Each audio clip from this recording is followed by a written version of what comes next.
Glória a Jesus. Amém, amados.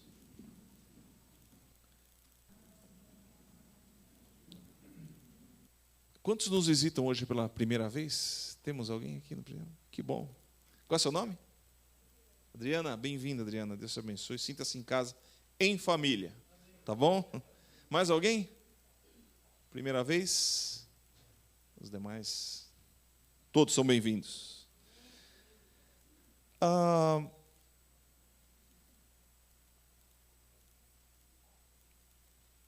Eu gostaria de ler um texto com os irmãos em João, no capítulo 2, no verso 13 a 23.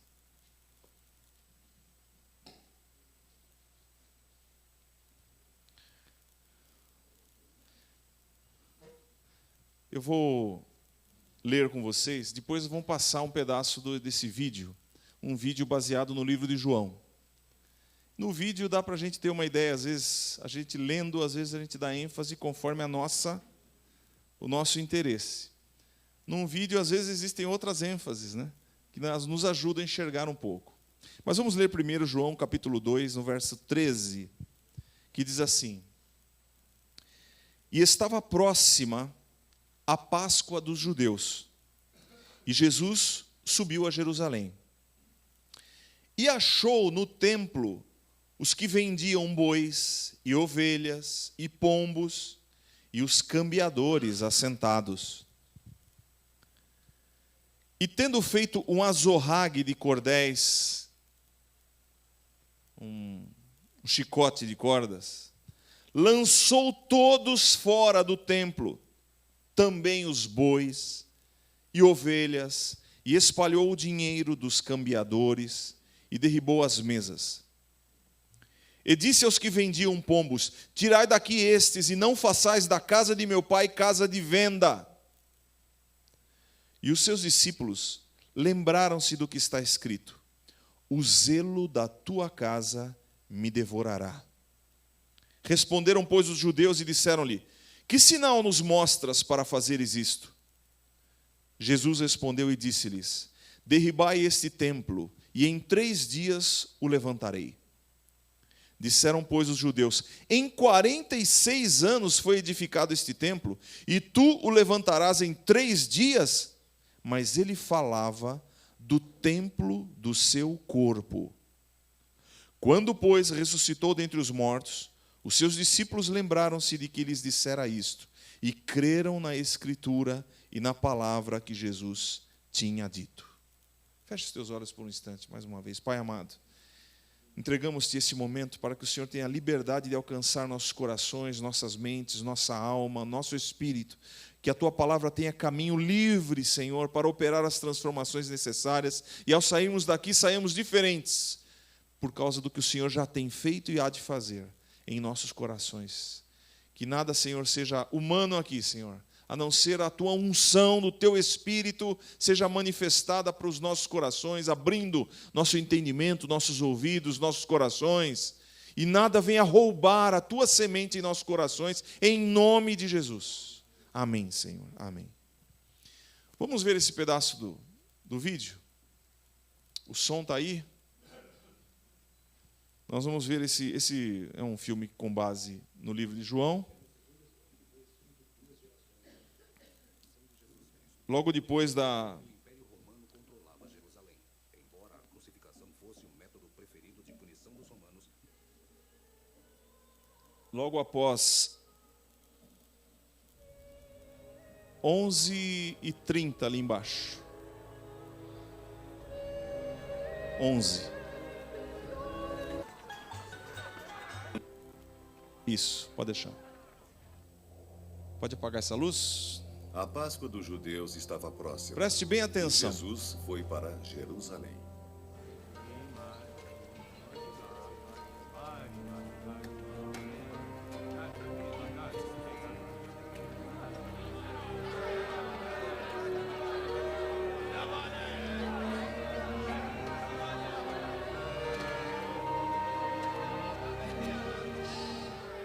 Lá no templo, Jesus encontrou os vendedores de bois, ovelhas e pombas sentados em suas mesas.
Tirem isso daqui!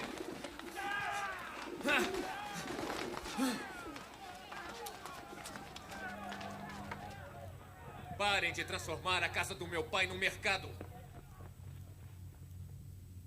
Que sinal nos mostra para provar-nos que tem o direito de agir assim? Destruam esse templo. E em 3 dias eu o levantarei. Tu o levantarás em 3 dias. A construção desse templo demorou 46 anos.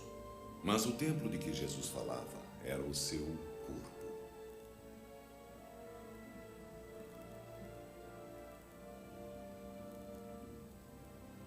Tá Entre bom. os fariseus E havia aí? um homem chamado Nicodemos. Ele era um judeu importante. Ele foi encontrar. Pronto. Essa é outra história. Alguns, quando leem, eu leio sobre isso, elas acham que sim, Jesus acho que saiu das estribeiras. Né? Acho que Jesus perdeu um pouco a linha aí, ficou nervoso demais. Será que ele não devia fazer assim? Ô, gente, desculpa aí, hein? Será? Jesus se encheu de uma indignação. Na verdade, a purificação do templo ocorreu 2 vezes. Uma no começo do ministério de Jesus, que é referente a esse momento em João, e a outra no final do ministério. Foi começando o ministério de Jesus aí. Foi logo no começo. E depois que ele fez de novo a segunda vez, ele já foi crucificado. Então, alguns detalhes estão aqui nesse texto e se demonstraram também em outro, que eu gostaria de comentar com vocês. O que será que indignou tanto Jesus? O que trouxe uma manifestação de ira? Isso é uma ira. A indignação foi uma manifestação de ira. E foi uma declaração, foi visível a ira que o Senhor teve naquele momento. As Escrituras dizem que a gente não deve pôr o sol sobre a nossa ira, né? A ira, ela é uma reação humana até. Porém, por nós não sabermos os limites, é melhor que a gente não permita que ela domine as nossas vidas nem o nosso coração. Jesus estava no controle de si mesmo. Uma parte do fruto do Espírito é o domínio próprio. E quantas vezes nós, irados, fizemos coisas que não devíamos fazer, não é verdade? No caso de Jesus, não. Ele ficou irado e fez o que era certo. E ele tinha um objetivo muito maior do que aquilo que estava acontecendo naquele momento. E o fato de Jesus ter se referido ali, que sinal você nos dá? Isto é, com que autoridade você está impedindo esse acontecimento aqui? Quem é que está autorizando você a fazer isso? Qual é o sinal que você nos dá que você tem essa autoridade? Ele falou, destruam esse templo e em 3 dias eu reconstruirei. Então o assunto ali era o corpo dele. Todo aquele movimento que ele fez, aquele movimento todo, ele estava para aplicar no corpo dele. E não simplesmente naquele ambiente que significava uma coisa espiritual. Bom, antes de falar sobre isso, eu queria explicar algumas coisas. Havia um monopólio ali entre os sacerdotes e os mercadores. Essa parte mais externa pertencia ao templo. E qual era a situação? Muitos vinham de fora, não havia sacrifício no templo, o templo só funcionava na base dos sacrifícios. Eram sacrifícios dos animais, pelos pecados de quem o ofertasse, eram sacrifícios de cereais, de plantação que era dado ao Senhor. Então havia um movimento constante. E as pessoas vinham de longe. E diz o texto lá em Êxodo, e a lei, Deuteronômio e tudo mais, deveria vir o seguinte: cada pessoa devia trazer do seu rebanho, trazer das suas posses, a oferta que deveria entregar ao Senhor. Mas quem vinha muito de longe, seria mais difícil trazer a oferta de um cordeiro e tudo mais. Então eles começaram a fazer um esquema. Para que trazer o seu cordeirinho lá de longe? Para que trazer a pombinha? E quando era para fazer um sacrifício maior de um boi, vai trazer o boi de longe, dá trabalho, compra aqui. Então, por exemplo, ali havia os cambistas. Não era da entrada do jogo. O cambista lá era o que fazia o câmbio da moeda. Sabe por que havia esses cambistas ali?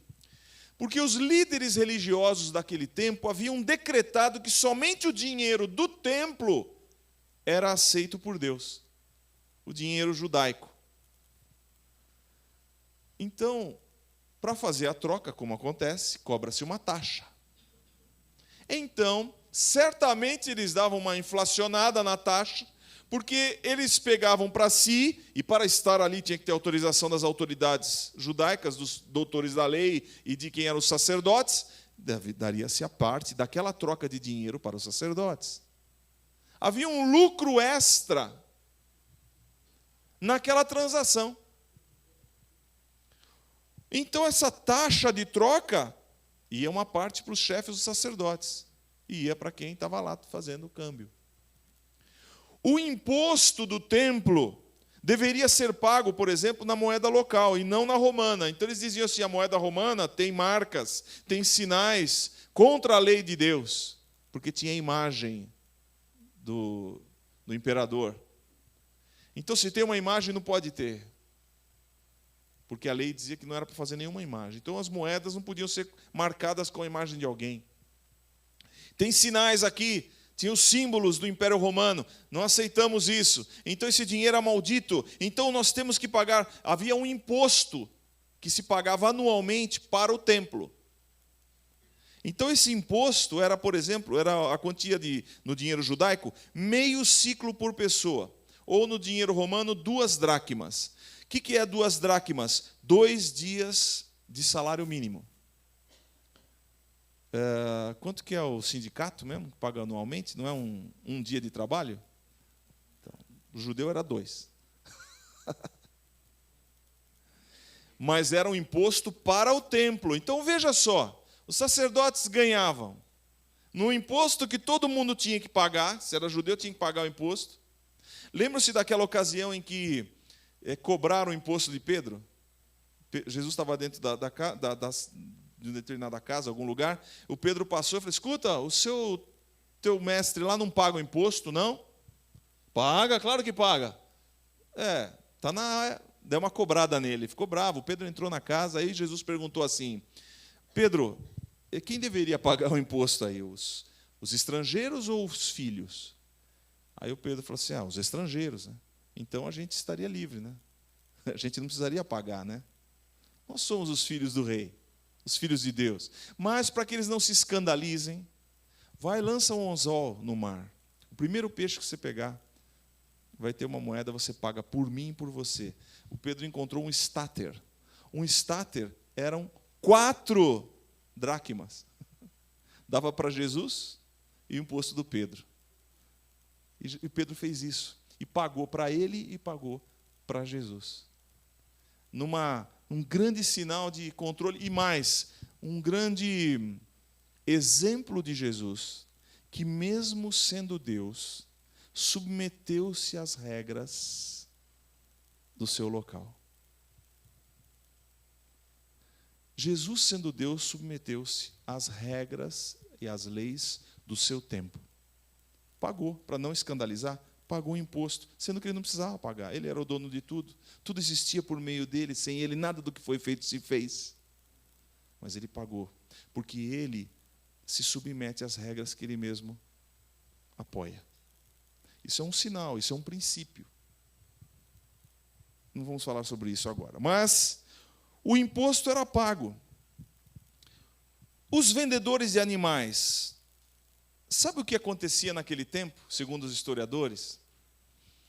Havia um grande risco, porque todo animal trazido para a oferta deveria passar pela análise dos sacerdotes. Então, se você trazia uma oferta para fazer o sacrifício, eles analisavam, ver se o cordeirinho estava bom, se não tinha algum defeito, alguma coisa. Aí vai que você trouxe de casa, quilômetros, dando comida, tal, você mora longe, você foi lá levar um sacrifício a Deus, trouxe seu cordeirinho, aquele cordeirinho era morto, era degolado, o seu sangue era lançado ali, partes dele, das suas miúdos, eram queimados a Deus, outra parte do traseiro, da parte da banda, né, onde podia se comer, tinha mais carne, era dada aos sacerdotes para alimentação. Então, quer dizer, agora o sacerdote olhava, falava, de onde você trouxe esse cordeiro? Eu trouxe do meu rebanho. Olha, esse cordeiro não está bom para ofertar. Mas eu só trouxe... Não, compra um aqui.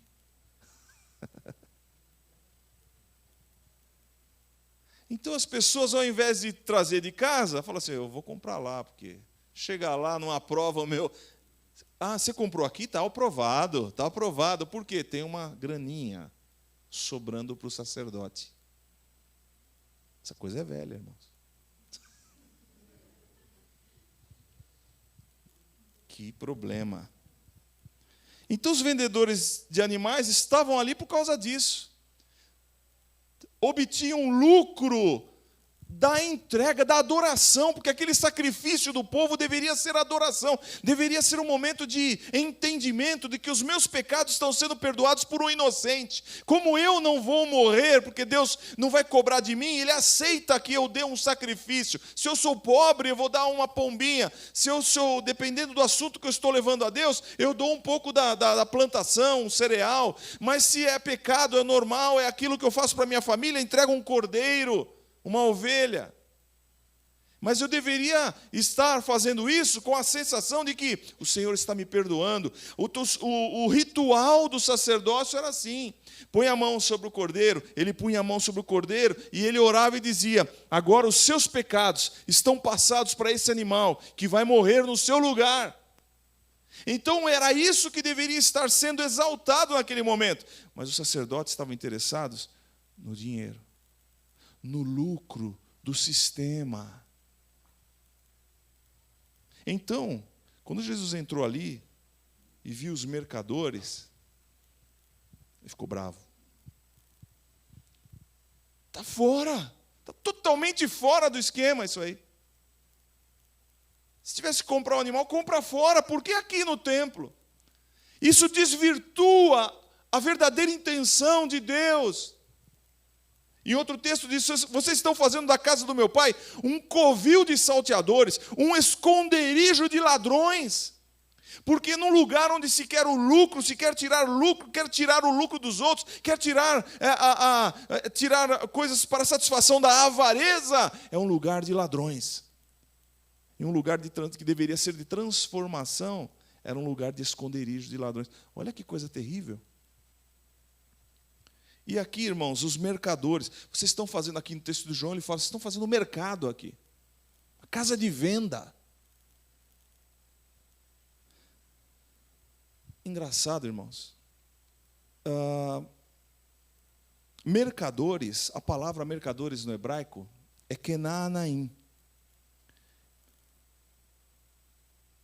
Sabe o que significa Canaã? Mercador, negociante. A terra de Canaã era a terra dos mercadores. Quer dizer, o templo de Deus estava se transformando num lugar dos povos cananeus. Cananeu é o descendente de Canaã. São os mercadores. São aqueles que negociam valores. Viajantes, vendedores. Mercadores significam viajantes, vendedores, ambulantes, que deram origem ao nome Canaã. Moisés foi com o povo levado até a terra para assumir a terra prometida. Era a terra que era dos mercadores e que eles tinham perdido, por causa das injustiças que cometeram. E agora Jesus veio e limpa o templo dos mercadores. Uma outra terra prometida. Para significar, existe um lugar de limpeza, de precisa ser purificado. Interessante. E, aliás, em Zacarias 14, 21, está escrito uma profecia que no tempo do Messias aconteceria o seguinte, ó. E naquele dia, na época messiânica, Zacarias 14, 21, não haverá mais cananeu na casa do Senhor dos Exércitos. Parece preconceito, não pode, cananeu não pode entrar na casa. Cananeu significa mercadores.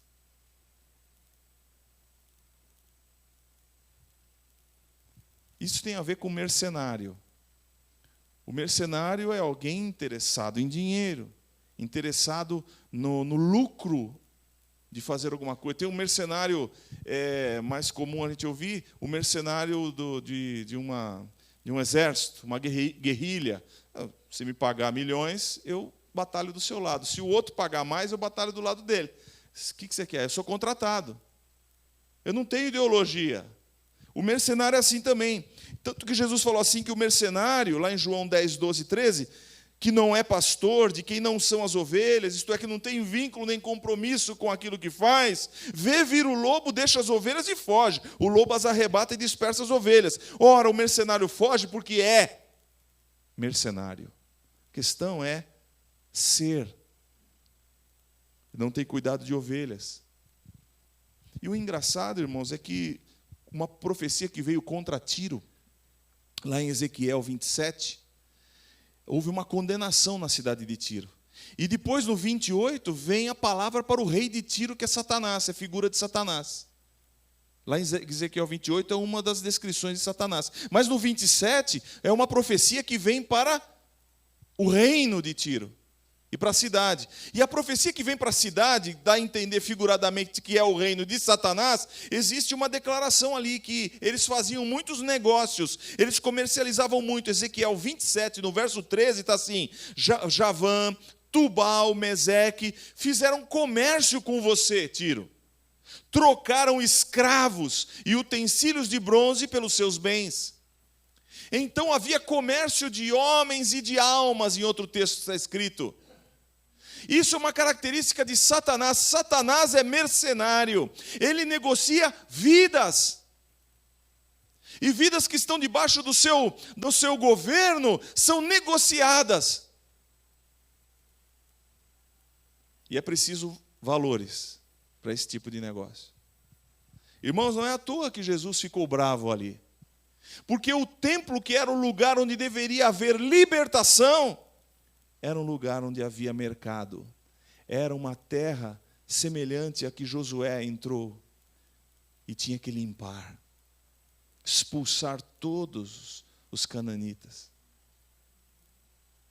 Jesus entrou no templo e expulsou todos os vendilhões, os negociantes, os que faziam daquilo um mercado. Está claro isso, irmãos? Interessante isso. Era sério demais isso. Mas Jesus, será que estava preocupado com aquele templo mesmo? Jesus, você percebe duas atitudes de Jesus em relação ao templo, lá de Jerusalém. A primeira é de respeito. Então, vários textos, não vou ler todos. Primeiro, ele chamou de casa de Deus. Lá em Mateus 12, 4, João 2, 16, ele mesmo não faz a casa do Pai, a casa de Deus, casa do Pai. Ele chama o templo de casa do Pai. Isso é sinal de respeito. ele também dizia que tudo que estava lá dentro era santo, foi santificado, porque Deus deveria habitar ali. Então Jesus reconheceu em Mateus 23, 27, Mateus 23, 21, que aquele templo era um lugar onde tinha as coisas do templo eram santificadas. Jesus levou a tomar aquela atitude, João 2,17, os discípulos lembraram da palavra depois de um tempo, que dizia assim, o zelo da tua casa me devorará. Que texto era esse? De Salmo 69, verso 9. Era um texto profético. Aliás, se você, 69, verso 9, diz, o zelo da tua casa me devorará. Já é um texto profético, fala de Jesus, porque no verso 21, fala do vinagre que Jesus bebeu na cruz. Então, um texto profético. Foi escrito 1000 anos antes de Jesus nascer, Salmo 69, escrito por Davi. Se foi escrito por Davi, é 1000 anos antes de Jesus nascer. É um das proclamações proféticas de Deus no Velho Testamento. Então, os mercadores ali estavam ali fazendo o seu comércio. Jesus ficou com um zelo. O zelo da tua casa me devorará. Quer dizer, eu vou ficar indignado, eu vou cuidar da tua casa. Respeito. Jesus tinha respeito pelo templo. E Jesus, em Lucas 19, diz que ele estava chegando a Jerusalém, e quando ele olhou Jerusalém, o que mais destacava na chegada de Jerusalém era o templo, no alto do morro de Judá. E Jesus olhou a cidade, olhou o templo destacando, começou a chorar. Ah, se você soubesse quem é que está aqui. Ah, Jerusalém, Jerusalém, que mata os teus profetas, que apedreja os que te são enviados. Você não sabe quem é que está aqui. É isso que ele estava dizendo. E ele chorava porque ele dizia assim, não vai ficar pedra sobre pedra nesta cidade. Ele estava profetizando. No ano 70, Tito veio com seu exército, entrou em Jerusalém. Por causa das revoltas dos judeus contra Roma, ele veio com o exército, destruiu, acabou com aquele templo. Não sobrou mais nada, tudo foi levado embora do que era riqueza. E aqui não ficou pedra sobre pedra. Tudo que podia ser queimado foi queimado, e tudo que podia ser destruído foi destruído no ano 70. E nunca mais se ofereceu nenhum sacrifício desde então, até hoje. Do ano 70 até hoje. E Jesus havia profetizado esse acontecimento. Então Jesus chorou ao falar sobre isso. Então Jesus tinha um respeito pelo templo. Por outro lado, Jesus faz menção do templo como uma coisa subordinada. Ele fala assim em Lucas 19, 6. Aqui está quem é maior do que o templo. Jesus era maior do que o templo. E é por isso que ele disse, destruam esse templo, em 3 dias o reconstruirei. Aí o João, entendendo, diz, e ele disse isso, referindo-se ao seu corpo. Porque ele era agora o novo templo de Deus. Ele foi cheio do Espírito Santo de Deus. A glória do Senhor já não se manifestava mais ali dentro, naquele prédio. Saiu daquele lugar. Então, irmãos, Jesus começou a falar. A segunda maneira de Jesus olhar o templo era de maneira subordinada. Era uma coisa secundária. Por exemplo, ele disse também que o templo era usado como máscara para a esterilidade de Israel. Quando que ele deu essa ideia? Quando ele foi para o templo ensinar, quando ele estava indo para o templo ensinar, ele passou por uma figueira, lembra-se? E ela estava cheia de folhas, e ele tentou achar figos nela, e não conseguiu, não tinha. E Jesus disse, nunca mais nasça fruto de ti. A associação daquela figueira, indo ao templo depois ele voltou no dia seguinte, a figueira estava seca, os discípulos entenderam, ele estava falando aquilo, porque a figueira era símbolo de Israel. Um outro momento, e era da religiosidade que tinha a ver com o templo. Seco, um lugar ali. O outro momento, Jesus disse que aquele lugar não seria mais um lugar de adoração, em Marcos 13. Então Jesus estava deixando claro que aquele templo, não era esse templo que ele estava preocupado. Não era o templo feito, e aliás, aquele templo tinha sido construído, sabe por quem? Por Herodes. O Herodes é aquele que mandou matar 3 filhos e matou a mulher também. Porque a mulher tinha um vínculo com uma família, e ele não queria que os filhos daquela mulher tomassem o seu lugar. E ele achou que alguém poderia querer tomar o lugar, ele matou um, matou dois, depois de um tempo matou o terceiro, e a mulher reclamou, ele matou a mulher também. Gente fina. Aí ele constrói um templo para os judeus, sabe por quê? Para acalmar os judeus, para que os judeus ficassem calminhos. Sabe, política? É assim. Vamos fazer as coisas, a gente deixa tudo calminho. Libera aí um jeito de fazer as coisas, faz um templo bonito, o pessoal vai ficar, né? E acalmou por um tempo. Irmãos, então Jesus não estava preocupado com aquele templo.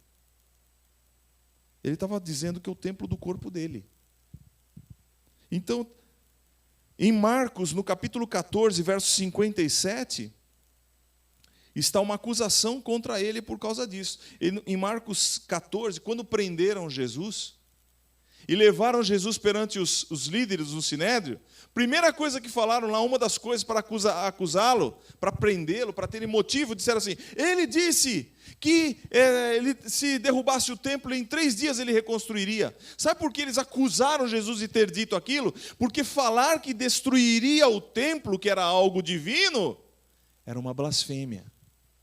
E o pessoal entendeu aquilo como uma blasfêmia. Destruam esse templo, em 3 dias eu reconstruirei. Então aquilo ficou soando para os líderes judeus como uma blasfêmia. Então o acusaram. Aliás, quando Jesus estava na cruz, em Marcos 15, 29, Jesus estava na cruz, as pessoas passavam, aliás, aqueles que ouviram aquilo, né, principalmente os líderes, passavam e diziam, olha aí, ó, aquele que ia destruir o templo, ia reconstruí-lo em 3 dias, desce da cruz agora. Então essa frase ficou marcada na mente de muitos daqueles que o acusavam a Cristo. Mas Jesus não estava interessado no templo feito de pedras. Jesus estava para restaurar o templo do seu próprio corpo. E se o corpo de Jesus é que estava em voga, em Efésios, no capítulo 1, no verso 22 e 23... Efésios capítulo 1, 22 e 23, Paulo deixa muito claro quem é esse corpo. 21, acima, 20, Efésios 1, 20. Deus manifestou em Cristo, ressuscitando-o dos mortos e pondo a sua direita nos céus, acima de todo principado e poder e potestade e domínio e de todo nome que se nomeia não só neste século, mas também no vindouro, e sujeitou todas as coisas a seus pés, e sobre todas as coisas o constituiu como cabeça da igreja, que é o seu corpo. Então a igreja é o corpo de Jesus, a plenitude daquele que cumpre tudo em todos. E vários textos informam isso, que a igreja é o corpo de Cristo, e é na igreja que Jesus quer a purificação. É no corpo dele que ele cuida, que também ele fica indignado quando tem mercado. Que mercado é esse? Já vimos, o mercador principal é Satanás. Ele trabalha com as vidas e negocia. Irmãos, o pecado, cada prática de pecado não deixa de ser uma negociação. Por quê? Porque é ofertado algo a você, a mim. As tentações são assim. Alguém chega com uma oferta para a gente. Sejam demônios, sejam pessoas usadas pelo inimigo, sejam circunstâncias em que Satanás te dá uma ideia, e é ofertada uma oportunidade de pecado. E olha, o pecado é bom. Opa, deixa eu falar direito aqui. Nenhum pecado é amarguinho. Todo pecado tem algo de bom, de gostoso, de algo interessante, atraente. O fruto da ciência do bem e do mal que Eva não poderia comer era atraente aos olhos. Mas Deus havia dado uma ordem, não coma, não faça. Nós sabemos a ordem de Deus e aparentemente vem uma negociação e é ofertado a você, a mim. E o que ele quer em troca? Algum valor divino da sua vida. Alguma coisa que você possa perder para Deus para ganhar a satisfação. É uma negociação. E o que não falta ali na frente da igreja espiritual são negociadores, comerciantes, querendo que você entre na presença de Deus com uma maneira mais suave, fazendo com que os seus negócios desvincule-se, tire a ideia do que você vai fazer para Deus, faça aquilo mecanicamente, cumpra a sua obrigação. E os pecados são negociações, oferecendo satisfação em troca de princípios valorosos de Deus, que a gente acaba jogando fora. Quer uma pessoa que fez um mau negócio? Esaú. Esaú chegou lá. Para que me serve a primogenitura? A primogenitura, irmãos, era a condição de ter toda a bênção dos pais nos filhos. Mas ele estava com fome. O que me serve a primogenitura? Estou morrendo de fome. Fica para você me dar logo essa comida. Fez um negócio. E depois lamentou. Lamentou. Ainda que arrependido, com lágrimas buscou. Então, irmãos, todo pecado é uma negociação. E Jesus deixou claro que tem que haver uma indignação. Eu preciso encerrar. Existe uma indignação contra isso. Que tipo de reação nós temos em relação aos pecados que estão sendo ofertados em nossa vida, irmãos? Porque Jesus foi exemplo para nós ali. Porque, olha, falar da indignação das coisas ruins que ocorrem na igreja, eu poderia contar uma lista aqui para você. Você ficaria arrepiado. Se eu contasse podres de igreja... Vamos mais adiante. Se eu contasse para você aqui coisas que ocorrem todos nos jornais, a gente não quer nem ler. Se eu contasse para você alguns detalhes de um homem de 50 e tantos anos que pegou uma criança de 3 anos e abusou sexualmente dela, o que você sentiria? Ódio, indignação. Isso é uma injustiça. Se eu pegasse esse cara, se eu tivesse na minha mão fazer justiça, o que você não imagina o que passa na minha cabeça? Muitos dirão, se eu pudesse pegar um camarada desse. Porque a indignação sobe ao teu coração e você não suporta isso. A injustiça move os teus princípios, os teus valores. Incomodam você. E traz você a uma ideia de fazer justiça. O teu coração, no fundo, clama por justiça. E quando Jesus entrou no templo naquele momento, ele ficou indignado, clamou por justiça. É preciso purificar o templo. Então eu ouso dizer a você, primeiro, que Jesus se importa com a santificação, com a devoção sincera dentro tanto da sua igreja. E eu não quero tanto falar em igreja não, porque o que importa aqui para nós é o âmbito pessoal. Paulo falou em 1 Coríntios 6,19, vocês não sabem que o nosso corpo é templo do Espírito Santo que habita em vós, proveniente de Deus, que não sois de vós mesmos. Se você entregou a vida a Cristo, você é a habitação, você é o templo. E você tem à frente do seu templo muita gente querendo fazer negócios na tua vida, querendo oferecer a você mercado, fazer com que haja venda, para fazer uma negociação, trazendo coisas para que você possa sacrificar a Deus de forma impura, desvinculado do relacionamento com Deus. E os pecados são apresentados, e nós temos que tomar uma atitude. E não são poucas as vezes, irmãos, que nós analisamos e alisamos o pecado, e ficamos, não consigo, isso faz parte de mim. Se Deus quisesse, Ele me livraria. E a gente vai convivendo e aceitando essas brechas na porta do nosso templo, irmãos. Enquanto que Jesus deixou claramente a ideia, Jesus é o maior interessado na santificação do seu corpo. Ao orar, em João 17:17, se você fosse morrer, o que você diria na sua última oração? Assim Jesus falou na sua última oração. Ele disse, santifica-os na verdade, a tua palavra é a verdade. Assim como tu me enviaste ao mundo, também eu os enviei ao mundo, e por eles me santifico a mim mesmo, para que também eles sejam santificados na verdade. Ele está preocupado com a igreja? Claro que está. Ele disse em Efésios, no capítulo 5, 25, vós maridos, amai vossas mulheres, Paulo falando, assim como também Cristo amou a igreja, a si mesmo se entregou por ela, para a santificar, purificando-a com a lavagem da água pela palavra, para apresentar a si mesmo igreja gloriosa, sem mácula, nem ruga, nem coisa semelhante, mas santa e irrepreensível. Jesus é o maior interessado em santificar a sua igreja. Jesus é o maior interessado em santificar a mim, a você. Adoração tem que ser em espírito e em verdade. Tem que ser adoração verdadeira, chegar diante de Deus em real coração, e não chegar com negociações. É assim mesmo, deixa o pecado dominar, a minha vida é assim mesmo, não tem problema eu ficar envolvido com isso, essa mentira, eu vivo com ela há 20 anos, aquele outro pecado ali está em mim desde que eu nasci, e aquilo, Jesus estava orando para santificar você. É preciso que uma indignação suba na sua vida.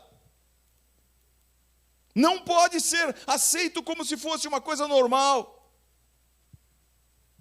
Jesus nos ensina que, quando nós o amamos e entendemos a sua mensagem, o propósito redentor dele vai resultar numa outra coisa: zelo consumidor no nosso coração. É preciso que o zelo, o cuidado dele, seja do mesmo nascer no nosso coração como nasceu no dele. Porque Jesus não estava mostrando para o povo que eles estavam quebrando a lei dos homens ali, mas ele estava dizendo o seguinte: isso aqui é uma figura do meu corpo, eu quero purificar o meu corpo, no meu templo, eu não vou permitir essas negociações. Está claro isso, irmãos? Porque Jesus tem poder para interferir na sua vida e na minha, e livrar você de mercados, de conchavos entre autoridades e mercados, e mercadores. Esse zelo precisa subir no nosso coração. E ser semelhante a Cristo inclui intolerância com a iniquidade. Dentro da igreja? Não, vamos trazer para nós, na nossa vida pessoal. Intolerância. Irmãos, não tem uma pessoa que comece a buscar a Deus de verdade, que não comece a se incomodar com os pecados que estão dominando o seu coração. Não tem. Não tem ninguém que não clame a Deus e comece a buscar a Deus e dizer: Senhor, assim eu não consigo, assim eu não quero, eu preciso ser livre. É preciso, irmãos, pegar uma corda e fazer um arreio, e chegar ali e começar a expulsar mercadores da nossa vida, irmãos. É preciso buscar o zelo do Senhor. Os discípulos lembraram-se do que estava escrito: o zelo da tua casa me devorará. E Jesus clama isso em Apocalipse 2, que diz assim: conheço as tuas obras, o teu trabalho, a tua paciência, que não podes sofrer os maus, puseste à prova os que se dizem ser apóstolos e não o são, tu achastes mentirosos. Quer dizer, aquela igreja era uma igreja que resistia ao mal, que não aceitava as coisas que não eram certas. E depois ele diz nos versos seguintes, ainda no 6, tens, pois, isto a seu favor, que odeias as obras dos nicolaítas, as quais eu também odeio. Jesus odeia a obra do Nicolai. O que eram nicolaítas? Existem duas explicações, a que eu gosto mais é que Nikolaita significa dominadores do povo. Eram pessoas que dominavam, que orientavam, que tomavam conta e que tomavam o espaço de Jesus na vida delas, por manipulação. E Jesus odeia isso. Vocês também odeiam? Vocês estão comigo, Jesus está dizendo. Então, o que é isso? Inconformidade, intolerância para o pecado em nossas vidas, irmãos. Porque quando nós ouvimos as injustiças na vida dos outros, nós nos levantamos, nos arrepiamos. Mas quando nós vemos em nós, qual é a nossa reação? Todo ministro de Deus deve protestar contra os que profanam e degradam o reino de Deus. É preciso ter uma posição. É preciso declarar de Deus: Senhor, tem um mercado na frente da minha vida. E eu quero ser igual a Ti, Senhor. Eu quero sentir indignação contra isso. Tem algum pecado aí? Tem algum pecado aí que está negociando com você? Toda hora vem, te oferece, compra, vende, troca. Não quer dizer que Jesus está bravo com você. A gente tem que tomar postura. Porque agora Ele nos deu poder, irmãos, para lhe lançar isso fora. Por que a gente vai ficar agora sendo oprimido? deixar as negociações correrem soltas? Se Jesus nos deu condições e autoridade para expulsar tudo isso, por quê? Se Jesus não nos purificar hoje, Ele vai executar um juízo num outro momento. Isso está escrito em Malaquias, no capítulo 3, irmãos. Malaquias, eu vou encerrar lendo esse texto. Malaquias, no capítulo 3, texto profético. Capítulo 3, verso 1 a 5. Olha só que interessante, esse texto profético. Outra tradução traz outras palavras, mas diz assim: eis que eu envio o meu anjo, que preparará o caminho diante de mim. Outro texto diz, o meu mensageiro, que dá a entender que é João Batista, historicamente falando. Preparará o caminho diante de mim. E de repente, virá ao seu templo o Senhor, a quem vós buscais. O Senhor aqui é Deus. O anjo do concerto, ou o anjo da aliança, não é um anjo comum. É aquele que apareceu para Josué e aceitou a adoração. A manifestação de Cristo no Antigo Testamento. Jesus é Deus. Amém, irmãos? Esse vai aparecer, o anjo da aliança, que vai fazer uma aliança conosco. A quem vós desejais, eis que vem, diz o Senhor dos Exércitos. Mas quem suportará o dia da sua vinda? E quem subsistirá quando ele aparecer? Porque ele será como o fogo do ourives e como o sabão dos lavandeiros. O fogo do ourives, põe lá a peça lá e põe o fogo em cima. Tudo que é sujeira sai e o separa do ouro. Toda impureza começa a ser separada. O folho vai ser como o fogo do ourives, vai ser como o sabão do lavandeiro, forte, com vigor para tirar a sujeira. E assentar-se-á, afinando e purificando a prata. E purificará os filhos de Levi, e os afinará como ouro e como prata. Então ao Senhor trarão ofertas em justiça. E a oferta de Judá e de Jerusalém será suave ao Senhor, como nos dias antigos e como nos primeiros anos, e chegar-me-ei a vós para juízo. E serei uma testemunha veloz contra os feiticeiros, contra os adúlteros, contra os que juram falsamente, contra os que defraudam o jornaleiro, isto é, o trabalhador, e pervertem o direito da viúva e do órfão e do estrangeiro, e não me temem, diz o Senhor dos Exércitos, porque eu, o Senhor, não mudo. Por isso, vós, os filhos de Jacó, não sois consumidos. Vocês estão guardados por minha causa. Estou guardando vocês. Mas quando ele vier, ele vai passar o fogo, ele vai separar, ele vai limpar, vai lavar. Irmãos, isso já está disponível a nós. Jesus já chamou a cada um de nós para sermos lavados. Paulo falou lá, olha, nós éramos adúlteros, nós defraudávamos o direito, éramos injustos, nós pervertíamos o direito da viúva, do órfão, do estrangeiro, nós não temíamos a Deus. Mas Paulo fala, e é o que alguns de vocês têm sido, mas haveis sido lavados, mas haveis sido purificados, porque o Espírito Santo está em nós para operar estas coisas, para nos livrar de todo o mercado, para fazermos entrar no templo e dizer, Senhor, estou aqui, casa de oração. A minha casa é outro texto, que no mesmo texto que Jesus fala da limpeza do templo, ele fala assim, a minha casa será chamada casa de oração para todas as nações. O que é casa de oração? Casa de oração é um lugar onde eu posso conversar com Deus e posso ouvir a sua voz. A igreja deve ser um lugar onde você possa falar com Deus e ouvir a sua voz. E você aqui dentro, como templo do Senhor, deve ser um lugar onde Deus fala com você, onde você fala com Deus, a casa de oração, para todas as nações, aonde quer que você vá, existe a presença de Deus na tua vida, é para isso que o Senhor nos chamou.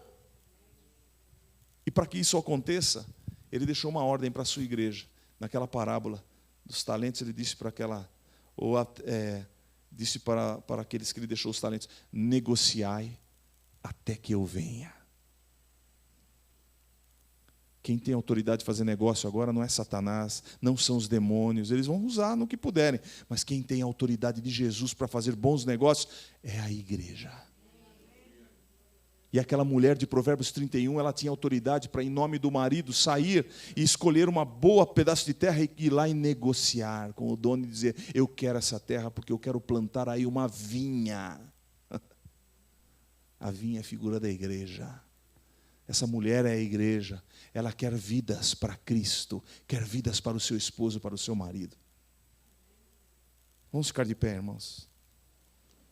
Mas nós precisamos nos indignar. Você achou que estava excessivo? Jesus ali estava excessivo, estava bravo demais. Ele estava dando um exemplo para eu ficar assim com os meus pecados. Ele estava dando um exemplo para a gente fazer assim com as nossas injustiças. E para não ficar daquele jeito só com os pecados dos outros, mas com os nossos. Porque Ele nos dá autoridade de pôr tudo para fora. Trocar dinheiro, que é isso? Não, o dinheiro que vale é isso aqui. O que vale hoje é o teu prazer. O que vale hoje é a tua satisfação pessoal. É você fazer as coisas. O que vale hoje é isso. Que valores são esses? Eu não aceito esses valores. Vamos virar as mesas dos cambistas, irmãos, na porta do teu templo. Somos juntos um templo só. Cada um de nós somos templo do Senhor. Feche os teus olhos. O que é que está sendo mercado? Que mercado está sendo lançado na tua frente? Que mercado está sendo montado na frente da tua vida? Afastando você da comunhão. A tua vida deveria ser um lugar de casa de oração. Existe alguma coisa que está mudando? Existe algum interesse, como um interesse financeiro dos sacerdotes e os mercadores na porta da tua vida? Eles se mancomunaram, fizeram uma tramóia para que isso pudesse você ter algum lucro. Que lucro você está tendo? Seja sincero. Porque quando nós estamos dedicados ao pecado, nós não ouvimos mais a voz de Deus. Temos um templo oco, seco, que não responde, que não satisfaz mais, e os nossos sacrifícios são ocos, e não há mais como se apresentar diante de Deus, porque Deus não está mais ali. Senhor, nós não queremos isso. Existe algum pecado que você precisa dizer: Senhor, eu quero me livrar disso. Senhor, eu quero ficar indignado contra isso. Eu quero ficar bravo. Eu quero odiar isso em mim, a tal ponto de poder segurar nas tuas mãos e dizer: Senhor Jesus, entra comigo aqui agora. Eu vou fazer um arreio, eu vou fazer um chicote de cordas, e eu quero expulsar toda a negociação da minha vida que não corresponde à tua vontade, tudo aquilo que está sendo ofertado a mim, toda a troca de valores, onde o Senhor me deu valores e eu estou trocando por valores inúteis. Estão colocando um sistema na minha vida espiritual e eu não quero aceitar isso. Senhor, seja essa a nossa oração hoje. E no seu lugar, quantos querem se livrar de situações difíceis, e você quer convidar Jesus a entrar na sua vida, te ensinar a fazer isso com ousadia, com indignação, a expulsar os mercadores da porta da tua vida. É uma ousadia isso, mas você vai convidar isso. Você quer que isso aconteça na tua vida? Está cansado dessa negociação que não termina nunca? Está cansado dessa exploração avarenta de Satanás com os valores que pertencem à tua vida? Está cansado disso? É a hora de levantar sua mão nesse momento e dizer: Jesus, eu quero que o Senhor entre comigo aqui, eu quero ficar indignado, eu quero ter ódio destas coisas, eu quero me revoltar contra essa situação, eu quero entrar no lugar, no templo do meu coração e conversar contigo, ouvir a tua voz. Eu quero que essa casa seja casa de oração, aonde quer que eu vá. E todo ladrão que se esconde na minha vida, eu quero expulsar agora. Você quer dizer isso? Levante a sua mão onde você estiver. Você vai dizer isso ao Senhor numa oração junto comigo. Diga isso ao Senhor, tenha clareza em dizer isso. Levante a sua mão no seu lugar. Se você quer expulsar os ladrões que porventura deveriam fugir do templo e estão se escondendo lá, você vai dizer comigo: Senhor meu Deus, eu quero sentir o que Jesus sentiu. Eu quero que a indignação contra toda injustiça na minha vida seja sentida. Abre os meus olhos agora. Faz-me enxergar que os valores que me são oferecidos são enganosos. Os teus valores são inegociáveis. Portanto, eu aceito agora, Senhor, me indignar contra todo pecado que me afasta de Ti, contra todo erro que apaga a Tua marca no meu coração. Eu quero a Tua santidade. Eu concordo em ser santificado por Ti. E eu abro a minha vida agora, Senhor. E eu quero fazer como um arreio. Eu quero pegar cordas, fazer um chicote e tirar da minha vida tudo que não te pertence, toda negociação imunda, toda mentira de sacrifício, todo câmbio, toda troca de valores, eu expulso da minha vida, eu renuncio agora, em nome de Jesus. Entra comigo, Senhor, aqui na minha vida, e faz a tua limpeza. Lava-me, Senhor, purifica-me, Jesus, limpa-me, Senhor, que a minha casa seja a tua casa, a tua habitação, Espírito Santo, em nome de Jesus, amém. Continua com a mão levantada, nós vamos orar, nós vamos concordar com a tua oração. Os líderes, os pastores, irmãos e irmãs de intercessão, nós vamos concordar juntos agora com a tua oração. Senhor nosso Deus, nós estamos unidos agora, concordando com a oração e com a libertação que o Senhor tem promovido aos corações. Senhor, são corações abertos diante de Ti. Senhor, ninguém pode contrariar o que o Senhor está operando no coração. Então agora, em nome de Jesus, nós declaramos a todo espírito, todo ladrão espiritual, saia dos templos, em nome de Jesus. Não haja mais, as vidas dos nossos irmãos e irmãs, as nossas vidas não serão mais esconderijo de ladrões, mas serão lugares de adoração. Então, em nome de Jesus, nós concordamos e expulsamos todo espírito estranho, toda negociação impura, sejam desligados agora, em nome de Jesus, e haja limpeza, lavagem, haja, o Senhor, manifestação do Teu Espírito Santo, enchendo e ocupando os lugares que foram desligados pela Tua mão e pela autorização dos Teus filhos e filhas, nesse momento. Senhor, em nome de Jesus, nós declaramos cada um dos Teus filhos e filhas livres, livres e livres para terem plena comunhão contigo. E, Senhor, que a indignação Tua esteja sempre presente nos momentos em que nós fraquejarmos, que nós olhemos para nós e possamos enxergar quais são os verdadeiros interesses que estão por trás daquela negociação espiritual em nossas vidas. Senhor, nós confirmamos sobre cada um dos Teus filhos e filhas o início de uma obra de libertação tão grande, Senhor, porque é o Senhor quem tem operado em nosso meio. Nós te agradecemos em nome de Jesus, em nome de Jesus. Amém, amados? Glória a Jesus. Estejamos indignados contra o mal, estejamos repletos da presença de Deus. Amém, amados? Graças a Deus. Que Deus continue a falar no nosso coração.